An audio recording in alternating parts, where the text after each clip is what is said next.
예수님을 부르십니다. 예수님께서 제자들을 부르시는 장면인데요.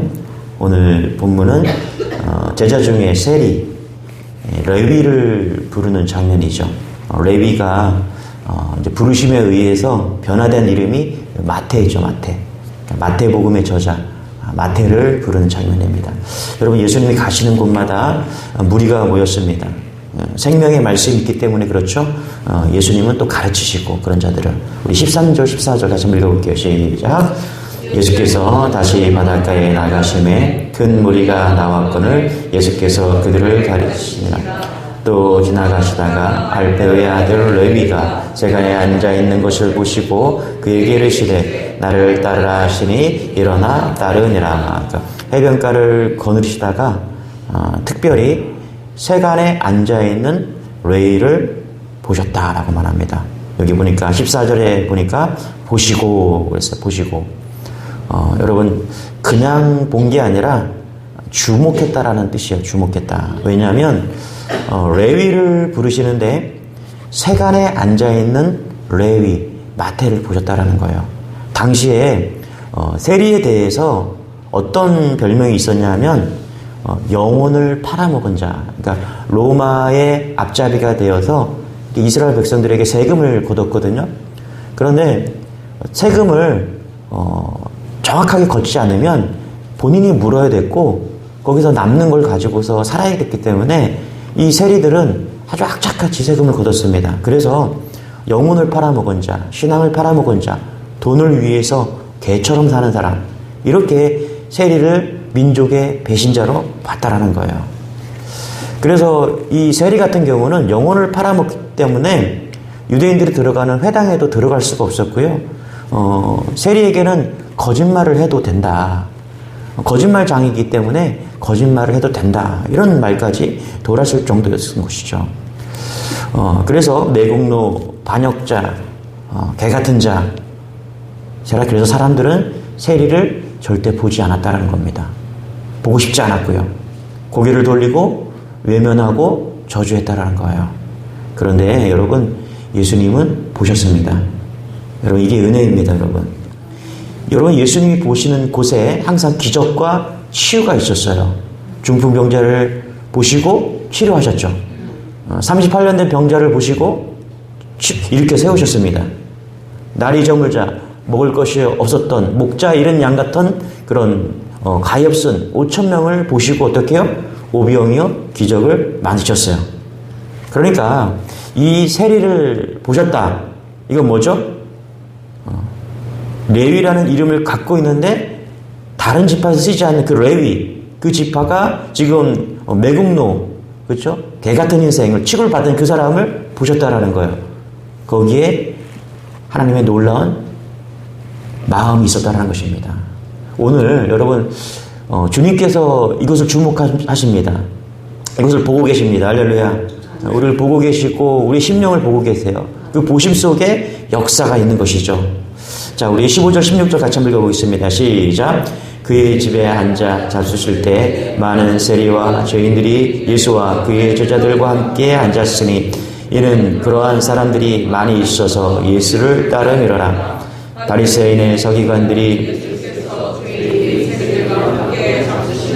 보고 그의 제자들에게 이르되 어찌하여 세리 및 죄인들과 함께 먹는가. 그렇죠? 여기 보니까 세리와 죄인들 이렇게 나옵니다. 15절에도 그렇고요. 16절에도 그렇고 마가는 의도적으로 세리와 죄인들 그리고 죄인과 세리들 계속 반복해서 기록하고 있습니다. 여러분 그거 아세요? 옆에 있는 사람이 누구냐 하면 죄인입니다. 죄인. 여러분이 같이 살고 있는 사람, 그 아내, 남편이 누구냐 하면 죄인이요. 죄인. 15절도 16절도 죄인과 세리들 그리고 우리도 죄인이에요. 맞죠? 다 죄인이에요. 다 죄인. 의도적으로 마가는 세리 및 죄인들, 죄인 및 세리들 이렇게 기록하고 있다는 거예요. 그들이라고 적지 않고 분명하게 누구냐? 죄인이다. 세리다. 세리들과 죄인이다. 우리가 그런 존재라는 것을 인식시키고 있는 거예요. 그래서 여러분 옆에 있는 사람 너무 정지하지 마세요. 다 똑같은 죄인들입니다. 그죠? 16절 다시 한번 읽어볼까요? 같이 시작. 바리새인의 서기관들이 예수께서 죄인 및 세리들과 함께 잡수시는 것을 보고 그의 제자들에게 이르되 어찌하여 세리 및 죄인들과 함께 먹는가. 제가 죄인이다 그러니까 아무도 아멘을 안 하시는데 다 죄인입니다. 근데 감사한 것은요, 그 죄인인 그들과 예수님이 함께 식사를 하셨다라는 거예요. 16절 은혜가 있죠? 함께 먹었다. 그렇죠? 여러분, 코로나 때 외국에서 우리나라 보고서 코로나가 막 확산되니까 숟가락 문화를 꼬집었어요. 한국 사람들은 찌개를 먹을 때 숟가락을 사용하는데 같은 찌개에 숟가락을 다 담그는 것. 그것 때문에 한국이 코로나가 확산될 때가 있었죠. 그때 그런 식사 문화 때문에 코로나가 확 확산됐다라는 거예요. 그런데 여러분, 유대인들은 같이 식사하는 것이 그렇게 쉽지가 않습니다. 가족들이야 같이 식사를 하지만 다른 사람과 같이 식사를 한다는 건 상당히 찾아보기 그런 어려운 문화인 것이죠.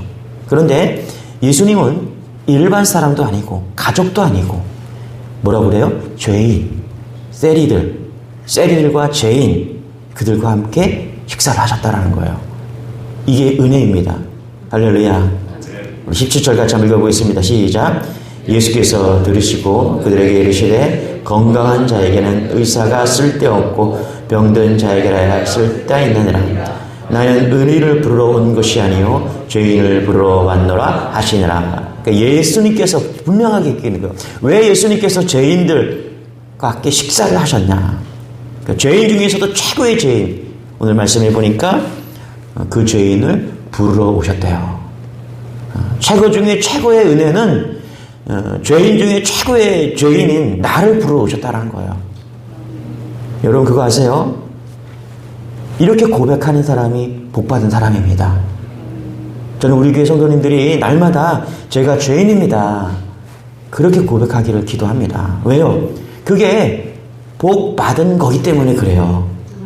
내가 죄인이라고 고백하면 복음의 능력이 임하는 것입니다. 내가 죄인이라고 고백하면 예수님이 만나주시기 때문에 그래요. 왜요? 예수님이 지금 깨끗한 사람, 잘난 사람, 그렇죠? 똑똑한 사람, 돈 많은 사람 부르고 온 것이 아니라 뭐라 그래요? 죄인을 부르러 오셨다라고 말씀하기 때문에 그래요. 그래서 내가 죄인입니다, 그 고백하는 성도 되기를 바랍니다. 그 고백하는 성도가 복받은 거고요, 그 죄인을 예수님께서 같이 식사해 주셨다는 거예요. 궁금했습니다. 왜 죄인을 부르러 오셨는가? 지금 현재 이 레위는, 마태는 아주 비참한 사람이거든요. 그런데 예수님이 이 레위를 부름으로 인해서 결국 레위는 마태라고 이름이 바뀌어요.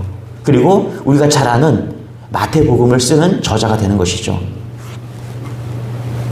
그런 생각을 해봤습니다. 왜 우리를 부르러 오셨는가? 왜 죄인을 부르러 오셨는가? 저는 그렇게 생각해요. 예수님께서 변화된 모습을 기대하시고 부르러 오셨다라는 거예요. 여러분, 예수님은 우리를 부르실 때 과거 안 보십니다. 이력서 안 보세요. 뭘 보시냐면 앞으로 거듭나고 변화될 그 모습을 보신다는 거예요. 여러분, 우리가 죄인이기 때문에 지금의 모습을 보면요, 시험 듭니다. 다 죄인이에요.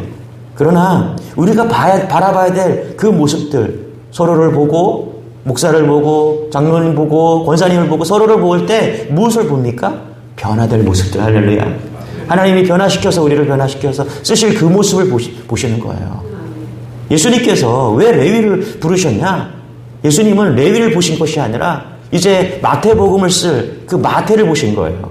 그래서 오늘 부르신 겁니다. 그래서 이후에 마태복음을 보면은 가장 논리적이고 가장 정리가 잘 된, 세리가 직업처럼 그렇게 쓴 그 마태복음이 탄생하게 된 것입니다. 여러분, 예수님은 항상 미래의 변화된 모습을 보시고 기대하십니다. 2024년도 여러분 지금 모습이 초라할 수 있어요. 내가 뭘 할 수 있을까? 또 교회도 그럴 수 있어요. 우리 교회가 무엇을 할 수 있을까? 우리는 그랬던 교회야, 별 볼 일 없던 교회야, 이렇게 생각할 수 있어요. 그러나 여러분 잊지 마세요. 주님은 2024년도 우리 연약한 우리를 통해서 놀라운 일을 하실 것입니다. 과거와 현재를 보는 것이 아니라 우리가 바라봐야 될 것은 미래인 것이죠. 그 모습을 봐야 된다는 거예요. 그래서 기대하고 기도하고 기다리고 기뻐하면 되는 거예요. 할렐루야. 이게 성도의 모습이라는 거예요. 네. 여러분 베드로 한번 보세요. 베드로가 원래는 개바였잖아요. 그런데 반석이라는 이름으로 예수님께서 주셨습니다. 가이사랴 빌립보의 황제의 도시에서 너는 나를 누구냐 하냐 그렇게 물으니까 주는 그리스도시요 살아계신 하나님의 아들입니다. 이렇게 고백을 통해서 나중에 놀랍게 변화가 됩니다. 그래서 어떻게 돼요? 정말 반석 위에 교회를 세우는 것처럼 그가 그렇게 쓰임 받는 것이죠. 우리 크리스천들은요 이런 믿음이 있었으면 좋겠습니다. 눈이 바뀌는 거예요. 제가 이제까지 사역을 하다가 실수한 것들이 많이 있습니다.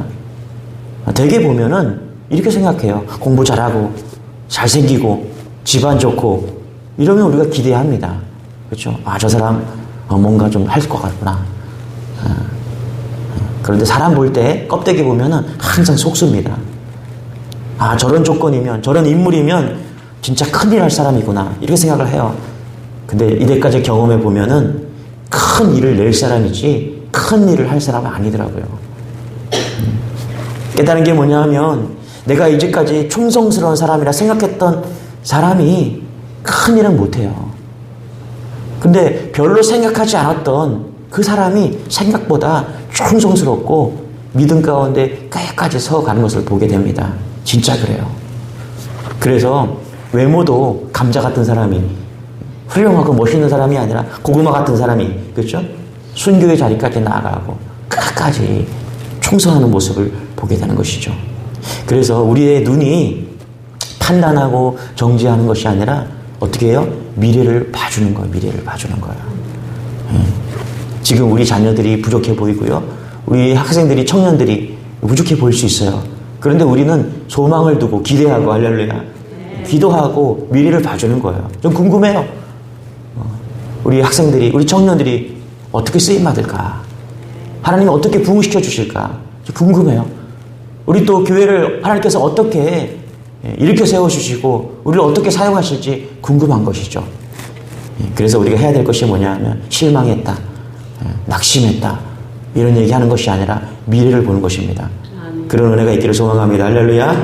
2024년도 기대하십시오. 하나님께서 우리를 통해서 여러분을 통해서 놀라운 일을 하실 것입니다. 15절입니다. 우리 같이 한번 읽겠습니다. 시작. 그의 집에 앉아 잡수실 때 많은 세리와 죄인들이 그의 제자들과 함께 앉았으니 이는 그러한 사람들이 많이 있어서 예수를 따름이러라. 그렇죠. 15절에 누가복음 5장 29절이 똑같은 장입니다. 병행절인데 레위가 예수님을 위해서 큰 잔치를 열었다고 누가복음은 기록하고 있어요. 마가복음은 지금 그의 제자들과 함께 앉았으니 함께 식사했다 이렇게 기록하고 있는데 누가복음에 보면은 좀 더 정확하게 말하고 있어요. 레위가 예수를 위하여 자기 집에서 큰 잔치를 하니 세리와 다른 사람이 많이 함께 앉아 있는지라. 여러분 죄인된 한 사람이 돌아오면요 천국 잔치가 열립니다. 지금 세리가 돌아와갖고 잔치가 열린 거예요. 예수님을 믿게 되어서 너무너무 기뻐서 지금 이 마태가 잔치를 연 겁니다. 놀라운 것은 한 영혼이 돌아올 때 천국 잔치가 열린다는 사실입니다. 예. 근데 이 말씀을 잘 읽어보다가 제가 하나 정말 큰 은혜를 받았습니다. 여기 보면 누가복음에서는 이렇게 말해요. 예수를 위하여 잔치를 열었다라고 이야기합니다. 분명히 마태가 기분이 좋아서 자기가 구원받은 것 때문에 예수를 만난 것 때문에 잔치를 열었어요. 그런데 마태는 지금까지 한 번도 다른 사람을 위해서 잔치를 열어본 적이 없는 사람입니다. 그래서 매국노라는 사람을 듣고 악독주라고는 이야기를 듣고요. 괴 취급을 받았습니다. 근데 잔치를 했다는 거예요. 예. 여러분 잘 보세요. 여러분 잔치를 왜 합니까? 우리가 잔치를 할 때 보면은 생일 잔치를 해요. 내가 생일을 맞았기 때문에. 또 자녀들이 잘 좋은 대학에 들어가서 보니까 서울대 들어갔다고 잔치를 벌이더라고요. 그렇죠? 플랜카드를 걸고 잔치를 벌여요. 좋은 데 취업하니까 잔치를 합니다. 내가 좋을 때 되게 잔치를 여는 거예요. 나를 위하지 않는 잔치는 열지 않습니다. 그렇죠? 그런데 은혜 받는 것은 뭐냐면 이 잔치는 마태가 예수님을 위해서 잔치를 했다는 것입니다. 분명하게 기록하고 있어요. 누가복음에 보면은 똑같은 병행 구절에 보면은 레위가 예수를 위하여 잔치를 열었다는 것입니다. 이게 귀한 거예요. 여러분, 저는 여러분에게 이제까지 여러분 자신을 위해서 잔치를 위해서 사셨다면 도전을 하기를 원합니다. 2024년도는 예수님을 위해서 잔치하시기 바랍니다. 나를 위한 신앙, 나의 인생을 위한 잔치가 아니라 예수 그리스도를 위한 잔치가 한번 열어보시기 바랍니다. 그럴 때 하나님께서, 예수님께서 우리의 인생에 개입하시고 우리를 놀랍게 쓰시는 거예요. 목사가 되고 부교육자를 섬길 때 답답한 마음이었었습니다. 열심히 기도 인도하고요. 신방도 열심히 다녔습니다. 목사님께 칭찬도 받았습니다. 열심히 한다고. 그런데 늘 답답하고 영혼의 갈증이 생겼습니다. 교회는 크고 사람도 많이 모였고 다른 사람도 많았고 항상 좋은 것을 먹을 수 있었습니다. 근데 마음이 답답한 거예요. 왜 마음이 이렇게 답답할까? 마틴 로이드 존스 목사님의 글을 읽다가 이런 도전을 받았습니다.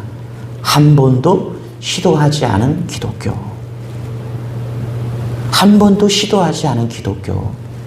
조금 번역이 뭔가 맹숭맹숭한 맛이 있지만 분명한 메시지가 있다는 것을 깨달았어요. 교회는 다 알고 있어요. 지금까지 내가 열심히 목회하고 열심히 배우고 열심히 신방하고 열심을 다했는데 생각해보니까 그 열심이 다 나를 위한 잔치였다라는 거예요. 내가 성공하고 내가 잘 되기를 바라고 내가 높아지고 원하고 내가 큰 교회 담임 목사가 되기를 원하고 다 나를 위한 잔치였다라는 거예요. 그러니까 내가 성경을 봐도 내가 교회에서 신앙생활을 해도 설교를 해도 예수님과는 별개인 거예요. 주님이 원하는 그런 목회는 아니었다라는 거예요. 모두가 다 나를 위한 잔치였다라는 거예요. 근데 깨달은 거예요. 한 번도 시도하지 않은 기독교. 한 번도 시도하지 않은 잔치. 우리는 신앙생활 하면서 다 나를 위한 잔치를 하는 거지 한 번도 예수님을 위해서 잔치를 열지 않는다라는 거예요. 저는 도전하기를 원합니다. 여러분들이 2024년도 나를 위한 잔치가 아니라 예수님을 위한 잔치가 되기를 원합니다. 예수님을 위해서 잔치를 베풀었다. 예수님이 부르심에 합당한 마태가 되기 위해서 꼭 거쳐야 될 코스라는 거예요. 예수님을 만나면 나를 위한 잔치가 아니라 나를 위한 생일 잔치가 아니라 나를 위한 축하 잔치가 아니라 예수님을 위해서 여는 그런 인생이 된다는 것입니다. 우리 교회 위에 이런 신앙의 모습들이 있는, 신앙의 도전이 있는, 그래서 지금까지 시도하지 않았던 진정한 기독교를 시도하는 그런 모습이 우리 안에 나타나길 소원합니다. 결론 짓습니다. 보셨어요. 여러분들을 보십니다. 우리를 구속하고 잘하나 못하나 보시는 것이 아니라 오늘도 힘 주시고 능력 주시고 우리를 인도하시기 위해서 예수님께서 이것을 또 보고 계십니다. 죄인 중에 죄인, 그렇죠? 그 우리를 보시고 때로는 같이 식사하기를 원하십니다. 그리고 우리를 통해서, 연약한 우리를 통해서, 죄인 중에 계신 우리를 통해서 2024년도 놀라운 일을 하기를 원하십니다. 우리가 믿음으로 예수님을 위한 잔치로 나아갈 때 주님은 반드시 개입하여 주시고 놀라운 일로 우리를 인도하실 것을 믿습니다. 이런 2024년 한 해가 되기를 소원합니다. 기도하겠습니다. 하나님, 드려진 예물 위에 하나님 함께하여 주옵소서. 감사드립니다. 가정을 위해서 기도해 주시고 우리 아픈 손길을 위해서 기도해 주신 모든 성도들에게 감사와 영광을 올려드립니다. 하나님 감사합니다. 오늘도 긍휼을 베풀어 주셔서 죄인 중에 죄인 우리를 보시고 긍휼하게 베풀어 주셔서 우리의 이력을 보지 않고 현재의 모습을 보지 않고 미래의 하나님께서 쓰실 우리를 보고 계시니 감사합니다. 예수님을 위해서 잔치를 배설하는 그런 인생 되기를 원합니다. 도전합니다. 나를 위해 열었던 잔치를 이제 멈추고 오직 예수 그리스도를 위한 잔치를 준비하는 그런 인생 될 수 있도록 인도하여 주옵소서. 2024년도로 시작하면서 예수님 붙들고 달려가는 그런 각오한 모든 우리 성도들 위해 놀라운 하나님의 은혜로 함께하여 주옵소서. 지금은 우리 구주 예수 그리스도의 크신 은혜와 하나님 아버지의 극진하신 사랑과 성령님의 감화 감동 충만한 은혜와 축복하심과 교통하심이 오늘 주님 전에 나와 이제 하나님 한 번도 시도하지 않았던 예수님을 위한 잔치를 준비하는 성도들과 그의 가정과 직장과 사업터와 이 나라 민족과 교회에 위해 지금부터 영원까지 함께 하시길 간절히 축원하옵나이다. 아멘. 우리 말씀 붙드시고 우리 주여 한번 해주고 기도하겠습니다. 주여 주여 주여